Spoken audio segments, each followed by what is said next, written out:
News 7 நேயர்களுக்கு வணக்கம். இன்றைய செய்தி நிகழ்ச்சியை வழங்குவது சுகிதா. ஆர்கே நகர் இடைத்தேர்தல் பிரச்சாரம் களை கட்டியிருக்கக்கூடிய இந்த சூழ்நிலையில் வருமான வரித்துறை சோதனையும் ஒரு பக்கம் அதிரடியாக நடைபெற்றுக் கொண்டிருக்கிறது. சுகாதாரத்துறை அமைச்சர் விஜயபாஸ்கர் சுகாதாரத்துறை செயலாளர் ராதாகிருஷ்ணனில் ஆரம்பித்து தற்பொழுது சட்டமன்ற உறுப்பினர்களுடைய விடுதியில் முன்னாள் நாடாளுமன்ற உறுப்பினர் சிட்லப்பாக்கம் ராஜேந்திரன் என்று அதிமுக அம்மா அணி ஆதரவாளர்களுடைய பல பேர் வீட்டில் தொடர் சோதனைகள் நடக்கிறது. அதற்கு நேற்றைக்கு ஆதரவு தெரிவித்த சமத்துவ மக்கள் கட்சி தலைவர் சரத்குமார் வீட்டிலும் வருமான வரித்துறை சோதனை நடக்கிறது. இது ஒருபுறம் என்றால் இன்னொரு பக்கம் பணப்பட்டுவாடா முழுவதுமாக முடிந்துவிட்டது, இப்போதுதான் தேர்தல் ஆணையம் என்ன செய்து கொண்டிருக்கிறது என்ற கேள்வியையும் தொடர்ந்து எதிர்க்கட்சிகள் பணப்பட்டுவாடா குறித்த ஒரு கேள்வியை குற்றச்சாட்டையும் தொடர்ந்து வைக்கப்படுகிறது. குறிப்பாக திமுக தரப்பில் இந்த குற்றச்சாட்டு முதல் நாளிலிருந்தே வைக்கப்பட்டுக் கொண்டிருக்கிறது. மூன்றாவதாக பார்த்தோம் என்றால் அதிமுக புரட்சி தலைவி அம்மா அணி என்று ஓபிஎஸ் ஆதரவாளர்கள் நேற்றைக்கு ஒரு தேர்தல் பிரச்சார வியூகத்தை வகுத்தார்கள். அது மிகப்பெரிய அளவில் தரம் தாழ்ந்த ஒரு அரசியலை முன்னெடுக்கக்கூடிய ஒன்றாக அமைந்திருக்கிறது. மாதிரி சவப்பெட்டி செய்து அதில் ஒரு முன்னாள் முதல்வர் ஜெயலலிதா இறந்த ஒரு பொம்மை போன்று வைத்து அதனை தேர்தல் பிரச்சாரத்தில் பயன்படுத்தியது மிகப்பெரிய சர்ச்சையை ஏற்படுத்தி இருக்கிறது. ஒரு இடைத்தேர்தல் ஆர்கே நகர் இடைத்தேர்தலை நிறுத்த வேண்டும் என்று இன்னொரு பக்கம் மனு தொடுக்கப்பட்டிருக்கிறது. டிராபிக் ராமசாமி அவர்கள் தொடுக்கப்பட்ட வழக்கு இன்று காலை விசாரணைக்கு வருகிறது. இவ்வளவு பரபரப்பான சூழ்நிலையில் ஆர்கே நகர் தேர்தல் குறித்து பல்வேறு கருத்துக்களை நம்முடன் பகிர்ந்து கொள்வதற்காக ஊடகவியலாளர் கோமல் அன்பரசன் நம்முடன் இணைந்திருக்கிறார். வரவேற்று நிகழ்ச்சியை தொடங்கலாம். வணக்கம். ஆர்கே நகர் இடைத்தேர்தலில் நடக்கிற ஒவ்வொரு காட்சிகளையும் ஒரு ஊடகவியலாளராக நீங்கள் எப்படி பார்க்கிறீர்கள்? ஏற்கனவே தேர்தல் மீது தேர்தல் செல்கிற பாதை, இந்த ஜனநாயக பாதை மீது நம்பிக்கை குறைந்து வருகிற நேரத்தில் ஆர்கே நகரில் நடைபெறுகிற சம்பவங்கள் உள்ளபடியே இந்த தேர்தலின் மதிப்பீடு என்பது, அரசியலின் மதிப்பீடு என்பது மிகவும் கீழே சென்று கொண்டிருக்கிறதோ என்கிற நினைக்கிற அளவுக்கு தான் இந்த காட்சிகள் அரங்கேறி கொண்டிருக்கின்றன. இது ஒன்று ஒன்றா நம்ம அதில் பார்க்கணும். நீங்கள் சொன்னது மாதிரி வரிசலாக இப்போ பட்டியலிட்டீங்க. இதில் ஒன்று ஒன்றா பார்க்கணும் அப்படின்னா இந்த பண விநியோக விவகாரத்தில் தேர்தல் ஆணையத்திற்கு எல்லாமே தெரிகிறது, அதிகாரிகளுக்கு எல்லாமே தெரிகிறது. நேற்றைக்கு அவங்க ராஜேஷ் லக்கானி மீது நம்பிக்கை இல்லாமல் ஒரு புதிய சிறப்பு பார்வையாளரை நியமித்திருக்கிறார்கள். அப்போ அவங்களுக்கு எல்லாமே இங்கே நடக்கிற விஷயங்கள் எல்லாமே தெரியுது. ஆனால் இதுவரை கைது செய்யப்பட்டவர்களுடைய புகைப்படங்களை ஏன் வெளியிடவில்லை? நீங்கள் இது உள்ளபடியே இந்த பண விநியோகத்தை தடுத்து நிறுத்த வேண்டும் என்கிற அக்கறை தேர்தல் ஆணையத்திற்கு இருக்குமானால் அவர்கள் பிடிபடுகிறவர்களை, கைது செய்கிறவர்களை, இப்போ சாராயம் காய்ச்சறவங்களை இப்போ படம் எடுத்து போடுறாங்கல்ல, மற்ற வழக்குகளில் சிக்கிறவங்கள படம் எடுத்து கொடுக்குறாங்கல்ல, காவல்துறையை கொடுக்குறாங்கல்ல, இப்போ இந்த வழக்கில் பணம் கொடுத்தவர்கள், இவர்கள் பணம் வாங்கியவர்கள்னு ஒரு 10 பேர் படத்தை வெளியிடுங்களேன். நீங்கள் வெளியிட்டீங்கன்னா அதுக்கப்புறம் அதுக்கான ஒரு பயம் வரும். வாங்குவதற்கும் யோசிப்பார்கள் அல்லது கொடுப்பதற்கும் யோசிப்பார்கள். அந்த விகிதத்தை குறைக்கவாது செய்ய முடியும். முற்றிலுமாக தடுக்க விட்டாலும் கூட அந்த விகிதத்தை நம்மால் குறைக்க முடியும். அந்த மாதிரியான எந்த ஆக்கப்பூர்வமான நடவடிக்கையும் இல்லாமல் வெறுமனே ஒரு இந்த நேரத்திற்கான கண்துடைப்பு நடவடிக்கைகள் போல தான் எப்போதுமே தேர்தல் ஆணையத்தினுடைய செயல்பாடுகள் இருக்குது. அதுக்கு முக்கியமான காரணம் இந்த அதிகாரிகள் அவங்க என்ன நினைக்கிறாங்க, இந்த தேர்தல் முடிஞ்ச உடனே திரும்ப இந்த அரசியல்வாதிகளிடம், இந்த தலைவர்களிடம் தான் நாம் தொடர்ந்து பணி செய்ய வேண்டும், அதனால் அவர்களை ஏன் பகைத்து கொள்ள வேண்டும் அப்படின்னு நினைக்கிறாங்க. அப்போ எப்படி நேர்மையான தேர்தலை நடத்த முடியும்? இப்போ வெளி மாநிலங்களிலிருந்து வருகிற அதிகாரிகள் யாரோ 1-2 பேர் நேர்மையானவர்களாக இருப்பார். கடந்த முறையை நம்ம பார்த்தோம். இங்கே வெளி மாநிலேருந்து வர பார்வையாளர்கள் என்ன பண்ணுறாங்கன்னா, ஒரு சுற்றுலா வந்துட்டு போனது மாதிரி இங்கே அங்கங்கே கோயில்களை சுற்றி பார்ப்பது, மற்ற இடங்களை சுற்றி பார்ப்பது, அவங்களுக்கு பிடித்த இடங்களுக்கு போவது, ஏதோ 1-2 சோதனைகளை மேற்கொள்வது, இப்படியாக அவர்கள் தேர்தல் ஆணையம் உளப்பூர்வமாக இந்த பணப்பட்டுவாடாவை தடுக்க வேண்டும் என்பதில் எந்த விதமான நடவடிக்கையும் எடுக்கலை. சும்மா சொல்கிறாங்க, எல்லாமே கண் துடைப்பு நடவடிக்கையாக தான் இருக்க தவிர இதை கண்டிப்பாக தடுத்து நிறுத்தணும் அப்படின்னு சொன்னால் இது மாதிரி நடவடிக்கைகளை எடுங்க. நீங்கள் இன்னும் எத்தனையோ வழிமுறைகள் இருக்குது. நீங்கள் இப்போ பணம் பிடிக்கிறீங்க, இவர் இந்த கட்சியோட வேட்பாளர்களுக்காக பணம் கொடுக்குறார் அப்படின்னு தெரிஞ்சதுன்னா அந்த வேட்பாளருக்கு நோட்டீஸ் அனுப்புங்க.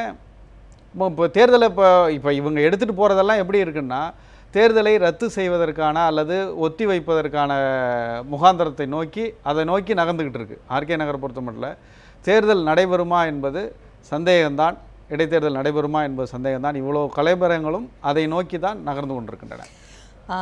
இன்னொரு பக்கம் பார்த்தீர்கள் என்றால் இப்போ நீங்கள் குறிப்பிட்டது மாதிரி தேர்தல் ஆணையம் வந்து கண்காணிப்பு பார்வையாளர்களை வரைக்கும் நியமிச்சிருக்கிறாங்க. தொடர்ந்து வந்து துணை ராணுவ படையெல்லாம் ஏற்கனவே வரவழைக்கப்பட்டுருச்சு அப்படின்னு அவர்களுடைய நடவடிக்கைகள் ஏற்கனவே அவங்க அதிகாரிகள்லேயே நம்பிக்கை இல்லாமல் திரும்ப அதிகாரிகளை மாற்றி இருக்கிறாங்க. 5 சிறப்பு பார்வையாளர்கள் குழு இயங்கிக்கிட்டு இருக்கு அப்படிங்கிறதெல்லாம் ஒரு பக்கம் இருக்கும் பொழுது, இது வரைக்கும் வந்து இன்னொரு பக்கம் வந்து பணம் வந்து வீடு வீடாக போய் ஓட்டை காண்பிச்சு கொடுக்குற வைரல் காட்சிகளும் வீடியோ காட்சிகளும் வைரலாக பரவிக்கிட்டு இருக்கிறதையும் நாம் பார்க்குறோம்.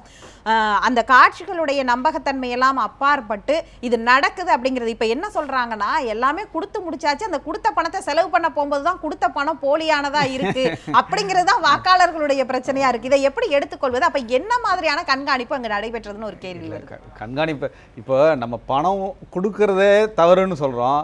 அதில் எதுக்காக கவலைப்படுறது? கள்ள நோட்டை கொடுத்துட்டாங்கன்னு கவலைப்படுறதா? இப்போ நீங்கள் சொல்கிறது வந்து கள்ள நோட்டுகள் இருந்தது, தேர்தல் வாக்காளர்களுக்கு கொடுக்கப்பட்ட பணத்தில் கள்ள நோட்டுகள் இருந்தது, கள்ள ரூபாய் நோட்டுகள் இருந்ததுன்னு சொல்கிறாங்க.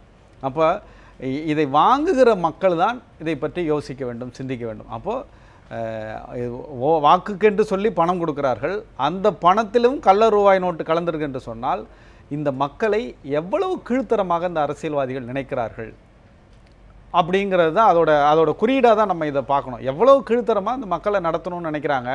அப்போ நம்ம அதை கை நீட்டி வாங்குறோமே அப்படிங்கிற உணர்வு மக்களுக்கு தான் வரணும், வாக்காளருக்கு தான் வரணும். இல்லை திரும்ப போய் சண்டை போட்டு கள்ள நோட்டு கொடுத்துட்டு எனக்கு நல்ல நோட்டை கொடுன்னு கேட்டு வாங்குற மாதிரியான மனநிலை இருந்தால் அரசியல்வாதிகள் இப்படித்தான் செய்து கொண்டிருப்பார்கள்.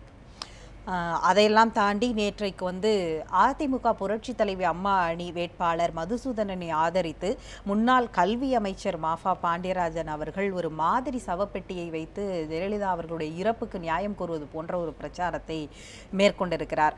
அது அந்த அளவிற்கு போக வேண்டுமா அப்படிங்கிற ஒரு கேள்வி இருக்கு இல்லையா? அது எப்படி அணுகுவது அப்படிங்கிறதே, அதை எதிர்கொள்வது அப்படிங்கிறது ஒரு முக்கியமான பார்வை இல்லையா? அதான் நம்ம தொடக்கத்திலே இதை நான் சொன்னது மாதிரி ரொம்ப தரம் தாழ்ந்து போய்கிட்டு இருக்கோம்.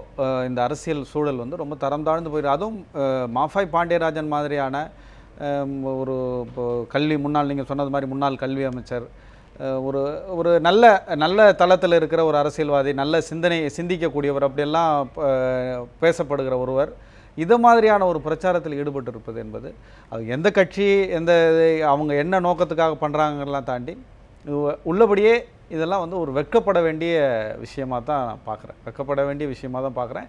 இந்த சூழல் வந்து மாறணும். இது இப்போ நல்லா படித்தவங்க, கல்வியாளர்கள், தொழிலதிபர்கள் அரசியலுக்கு வந்தால் இதெல்லாம் மாறும்னு நம்ம சொல்லிக்கிட்டு இருக்கோம்.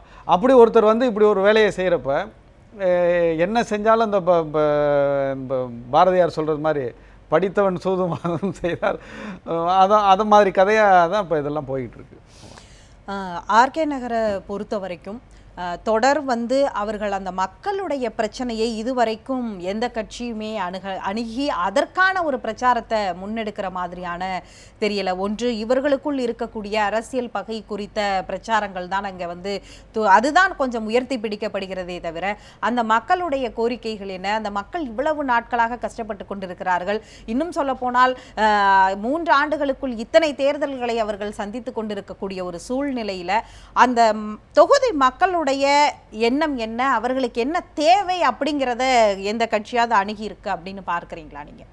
இல்லை, தேர்தல் அறிக்கைகளில் கொடுத்துருக்காங்க. தேர்தல் அறிக்கைகளில் இவங்க இப்போ தினகரன் அணியாக இருக்கட்டும், இல்லை இப்போது திமுக தரப்பில் மதுசூதனன் அணி, ஓபிஎஸ் அணி, எல்லாருமே தேர்தல் அறிக்கைகளில் கொடுத்துருக்காங்க. ஆனால் அதன் மீதான கவனம் இல்லை, அதற்கான முக்கியத்துவம் இல்லை. இப்போ நீங்கள் இப்போது வட சென்னை இல்லை வட சென்னையில் இருக்கிற ஒட்டுமொத்த ஆர்கே நகர் மட்டும் இல்லை, வட சென்னையினுடைய ஒரு புறக்கணிக்கப்பட்ட பகுதியாக எந்த ஆட்சியாளர்கள் எந்த ஆட்சி நடந்தாலும் ஒரு புறக்கணிக்கப்பட்ட பகுதியாக தான் இருக்குது. நம்ம இங்கே தென் சென்னை அந்த மத்திய சென்னையை தாண்டி வட சென்னைக்குள்ளே கால் எடுத்து வச்சோம்னாலே இது வட சென்னை அப்படின்னு சொல்கிற அளவுக்கான ஒரு சூழல் தான் அங்கே இருக்குது. அதை மாற்றுகிற செயல் திட்டமோ இல்லை அதை மாற்றுகிறது பற்றிய அதுதான் தேர்தல் களத்தில் அதுதான் முன்னுரிமை கொடுக்கப்பட்டு அதை பற்றி தான் பேச்சு இருக்கணும். ஆனால் அது இந்த களத்தில் இல்லவே இல்லை. இப்போ துரோகின்னு ஒருத்தர் மாற்றி ஒருத்தர் சொல்கிறதும், இப்போ யார் நாங்கள் தான் அதற்கான உரிமை அப்படிங்கிறது பேச்சும் தான் இருக்க தவிர இதை வந்து இன்னும் வேகமாக முன்னெடுத்துகிட்டு போயிருந்துருக்கணும்.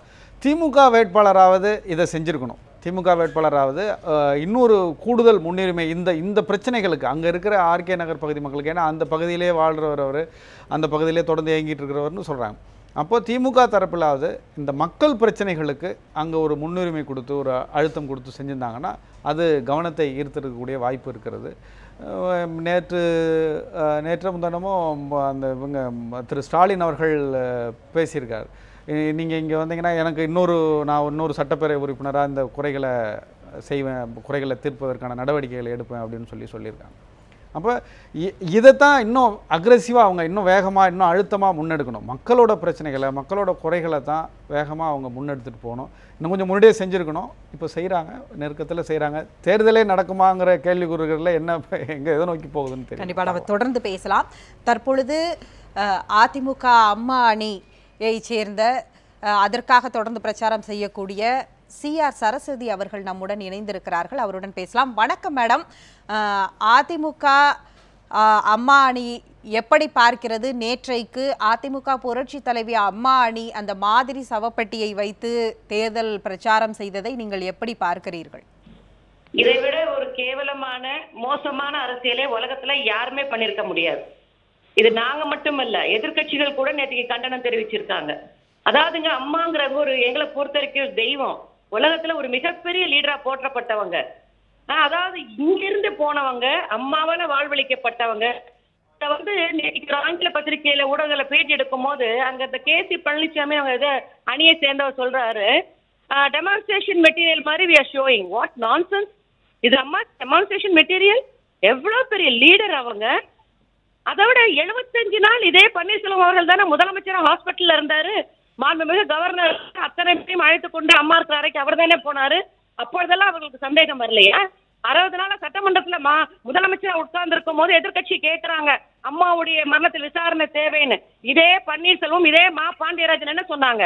எந்த விசாரணையும் தேவையில்லை, மருத்துவ சிகிச்சை உரிய முறையில் நடந்தது. நான் கேட்கிற எய்ம்ஸ் டாக்டர்ஸ் யாருமா? அதிமுக எம்பிக்களா? லண்டன்ல ரிச்சர்ட் டாக்டர் அதிமுக உறுப்பினரா? சிங்கப்பூர் அந்த டாக்டர்ஸ் அதிமுக சேர்ந்தவங்களா?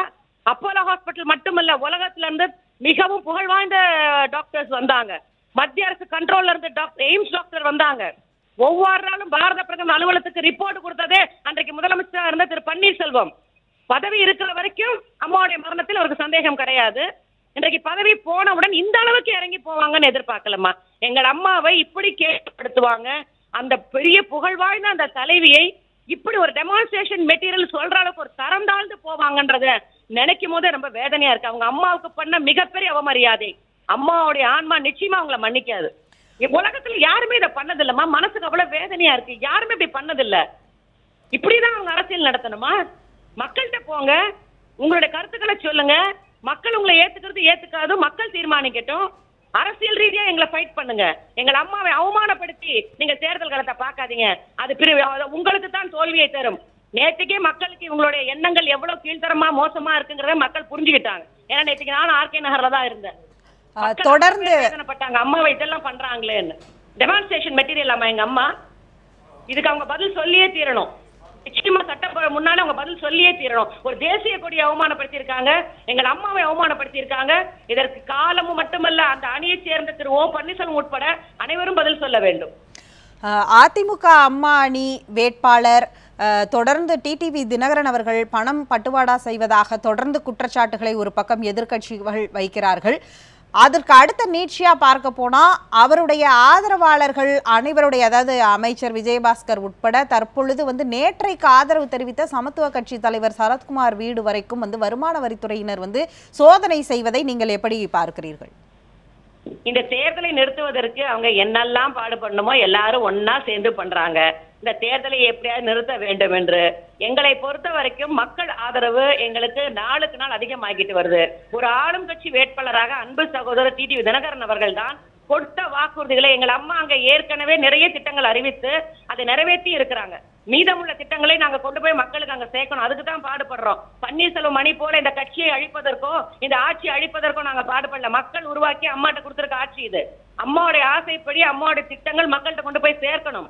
அதற்காகத்தான் எங்கள் வேட்பாளர் மக்களை சந்திக்கும் போது அம்மாவுடைய திட்டங்களையும் எங்களுடைய வேட்பாளர் அறிவித்துள்ள தேர்தல் பிரச்சாரத்தில் சொல்லும் போதெல்லாம் அந்த தேர்தல் அறிக்கையில் அறிவித்துள்ள அனைத்து திட்டங்களையும் ஒரு ஆளும் கட்சி வேட்பாளர் கண்டிப்பாக கொண்டு போய் மக்களுக்கு சேர்க்க முடியும்.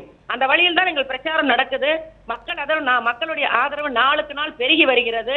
தொப்பிச்சிரத்துக்கு வாக்களிப்போம் என்பதை இல்ல மேடம், நீங்க சொல்றீங்க அதாவது வந்து தேர்தலை நிறுத்துவதற்காகத்தான் வந்து இது போன்ற நடவடிக்கைகள் அப்படிங்கிறீங்க. தேர்தலை நிறுத்துவதற்கா வந்து தேர்தல் ஆணையம் வந்து இவ்வளவு பார்வையாளர்களை நியமிக்குது, நுண் பார்வையாளர்களை நியமிக்குது, இரவு பகலா ஷிஃப்ட் போட்டு வேலை பார்க்குறாங்க.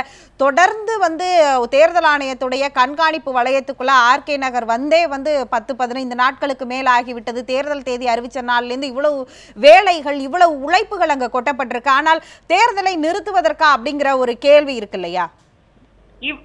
என் சகோதரி அவர்களை, நீங்க கேட்கிற கேள்விக்கு பதில் சொல்றேன். இவ்வளவு கட்டுப்பாடு இருக்கும்போது நாங்க எப்படி பணம் கொடுக்க முடியும்? பணம் கொடுக்கறது அதிமுக அம்மானி பணம் கொடுக்கறாங்கன்னு பேசுறாங்களே. தேர்தல் ஆணையம் இவ்வளவு கட்டுப்பாடுகளை விதித்து இவ்வளவு பார்வையாளர்களை போடும்போது எங்கள் அணி எப்படி கொண்டு போய் பணம் கொடுக்க முடியும்? ஆனால் கைது செய்யப்பட்டிருப்பது எல்லாம் உங்கள் அணியை சேர்ந்தவர்கள் கைது செய்யப்பட்டிருக்கிறார்கள் மேடம். தவறான குற்றச்சாட்டு உங்களுக்கு தெரியலையா? இல்ல, கைது செய்யப்பட்டவர்கள் உங்கள் அணியை சேர்ந்தவர்களாக இருக்கிறார்கள். அதை எப்படி எடுத்துக்கொள்வது? அதாவது தொப்பி போட்டவங்க எல்லாம் எங்க அண்ணின்னு சொல்லிக்க முடியாதுங்க. அதை எங்கள் வேட்பாளர் மிக தெளிவா அன்னைக்கு சொன்னாங்க. தொப்பி போட்டு வர்றவங்க எல்லாம் அதிமுக அம்மானி சொல்ல முடியாது. இதை யார் வேண்டுமானாலும் செய்யலாம். தொப்பியை போட்டுட்டு போய் யார் வேணாலும் பணம் கொடுத்து நான் அம்மானின்னு சொல்லலாம். அவங்க முறைப்படி நிரூபிக்கட்டும். எங்கள் அணியை சேர்ந்தவள் என்பதை உங்களுக்கு முறைப்படி நிரூபிக்கட்டும். தொப்பியை போட்டுக்கிட்டு போய் பணத்தை கொடுத்து அதை ஷூட் பண்ணி ஏங்க இன்னைக்கு சமூக வலைதளங்கள்ல நானே பாதிக்கப்பட்டிருக்கேன். உங்களுக்கு தெரியாத விஷயம் கிடையாது. என்னை எவ்வளவு கேவலப்படுத்தி இருக்காங்க, எவ்வளவு மோசமா பேசியிருக்காங்க. சமூக வலைதளங்களில் எல்லா உண்மை செய்தி 20%, பொய் செய்திகள் 80% இன்றைக்கு அந்த அணி பரவ விட்டிருக்க வரலாறு இந்த ஒன்றரை. கண்டிப்பாக தொடர்ந்து பேசலாம் மேடம், நீங்க தொடர்பிலே இருங்க. தற்பொழுது அதிமுக புரட்சி தலைவி அம்மா அணியை சேர்ந்த நிர்மலா பெரியசாமி அவர்கள் இணைப்பில் வந்திருக்கிறார். வணக்கம் மேடம். நேற்றைய தேர்தல் பிரச்சாரம், அந்த மாதிரி சவப்பெட்டியை வைத்து பிரச்சாரம் செய்தது மிகப்பெரிய எதிர்க்கட்சிகள் உட்பட எதிர்க்கட்சி தலைவரே கண்டனம் தெரிவித்திருக்கிறார். உங்களின் பிரிவுகளிலிருந்தும் கண்டனங்கள் வந்திருக்கிறது. அதை நீங்கள் எப்படி எதிர்கொள்கிறீர்கள்? இது ரொம்ப சர்ப்ரைசிங்கா இருந்தது. எங்களுக்கே தெரியாது. ரொம்ப ஷாக் ஆயிடுச்சு. ஆக்சுவலா நைட்டு நான் பிரச்சாரம் முடிச்சுட்டு ஒரு 10:45 மணிக்கு வீட்டுக்கு வந்துதான் பார்த்தேன். அப்பதான் தெரியும். ரொம்ப அமைச்சூர்த்தனமாக யாரோ தொண்டர்களுடைய எழுச்சியால அவங்க யாரோ ஏதோ நினைச்சிட்டு செஞ்சுட்டாங்க. நிச்சயமா தப்பு. இதை நம்ம ஆதரிக்கவே முடியாது. அதைத்தான் அங்க கூட இருந்த முன்னாள் அமைச்சர் பாண்டியராஜன் அவர்கள் கூட இது தொண்டர்கள் தன்னெழுச்சியால் செஞ்சது, இது நிச்சயமா இது நாங்க யாரும் இதை ஏற்றுக்கொள்ளவில்லை அப்படிங்கிற மாதிரிதான் சொல்லியிருக்காரு. மிக மிக வருத்தத்துக்குரியதாக, தேவையில்லாத ஒன்றாக, அமைச்சூர்த்தனமாகத்தான் நாங்கள் அத்தனை பேரும் அதை உணர்ந்தோம். உடனடியா அதை நிறுத்திட்டாங்கன்னு நான் நினைக்கிறேன். அதாவது தொண்டர்கள் மட்டும் செய்து அந்த இடத்துல முன்னாள் கல்வி அமைச்சர் மாஃபாய் பாண்டியராஜன் அவர்களோ இல்லது கூடவே இருந்த டாக்டர் அன்பு தமிழ்ச்செல்வி அவர்கள் இருவருமே, அழகு தமிழ்ச்செல்வி அவர்கள் இருவருமே பார்த்தீர்கள் என்றால் மிக முக்கியமான கல்வித்துறையில எல்லாராலும் பார்க்கப்பட்ட கவனிக்கப்பட்ட ஒருவர் தான். அவங்க முன்னாடி அவங்களுடைய வாகனத்துல நடைபெறும் பொழுது தொண்டர்கள் எழுச்சியில் பண்ணதுன்னு சொல்றதை எப்படி எடுத்துக்கொள்ள முடியும்? இல்ல அப்படின்னு மாபா பாண்டியராஜன் சொன்னாரு. அந்த சூழ்நிலை நான் இல்ல. டாக்டர் அழகு தமிழ்ச்செல்வி முதல்ல அதிமுக உறுப்பினராங்கிறதே இன்னும் எங்களுக்கு எல்லாம் தெரியாது. அவங்க உறுப்பினர் ஆயிட்டாங்களாங்கிறது நமக்கு தெரியாது. அதனால அவங்கள பத்தி எனக்கு தெரியல. எனக்கு அதிக பழக்கம் இல்ல. ஆனா அந்த சம்பவம் நிச்சயமாக கண்டனத்துக்குரியது. நீங்க இதை பற்றி நீங்க மாபா பாண்டியராஜன் அவர்களிடம் தான் கேட்கணும். அவர் ஏற்கனவே தெளிவா சொல்லிட்டாரு. இது இது எங்களுக்கும் ஏற்புடையதில்லை. நான் டிவியில பார்த்தேன். எனக்கும் டிவியை பார்த்து தான் இந்த விஷயம் தெரியும். நிச்சயமாக இது ஏற்றுக்கொள்ளக்கூடியதில்லை. தேவையில்லாத ஒன்று, மிகவும் அமைச்சூத்தரமான ஒன்று. அது அப்படி பார்க்கறதுக்கு நம்ம அது வன்மையாக கண்டிக்கத்தக்கதுதான் யார் பண்ணியிருந்தாலும். உங்கள் அணியிலிருந்தே இப்படி ஒரு கருத்தை நீங்கள் முன்வைத்திருக்கிறீர்கள். வன்மையாக கண்டிக்கத்தக்கது நேற்றைக்கு அந்த பிரச்சாரத்தை எடுத்ததை. நீங்கள் நிகழ்ச்சியில் பங்கேற்று உங்கள் கருத்தை பகிர்ந்து கொண்டதற்கு ரொம்ப நன்றி. இந்த இருவருடைய கருத்தையும் பார்க்குறீங்க. இருவரும் ஒரே அணியிலிருந்து கருத்து சொல்ற மாதிரி தான் நமக்கு தெரியுது. உங்களுடைய பார்வையில் எப்படி இருக்குன்னு சொல்லுங்க. அதான் அவங்களுக்கே அதை தவறுதலாக ஒரு விஷயம் பண்ணிட்டாங்க. பண்ணதோட தவறு அவங்களுக்கு தெரியுது. செய்து முடித்த பிறகு அது தெரிகிறது. இவர்கள் அதை இப்போ வெளிப்படையாக ஏற்றுக்கொள்வது, இப்போ நிர்மலா பெரியசாமி அவர்கள் இதை வன்மையாக கண்டிக்கத்தக்கது அப்படின்னு சொல்லி ஏற்றுக்கிறது ஒரு நல்ல விஷயமாக தான் நான் பார்க்குறேன். இல்லை அதை ஒருவேளை நியாயப்படுத்திடுவாங்களோன்னு சொல்லி நான் பயந்துட்டு இருந்தேன். அவங்க பேசுகிறப்போ நியாயப்படுத்திடுவாங்களோ அப்படின்ட்டு. அப்படிலாம் இல்லை, அது தவறு தான், தவறு யார் செஞ்சாலும் தவறு தான் அப்படின்னு சொல்கிறது. ஓரளவுக்கு ஆறுதல் அளிக்கிறது. சிஆர் சரஸ்வதி அவர்கள் என்ன சொல்கிறார் என்று கேட்கலாம். மேடம், இப்போ நிர்மலா பெரியசாமி அவர்கள் பேசியதை நீங்க கேட்டிருப்பீங்க.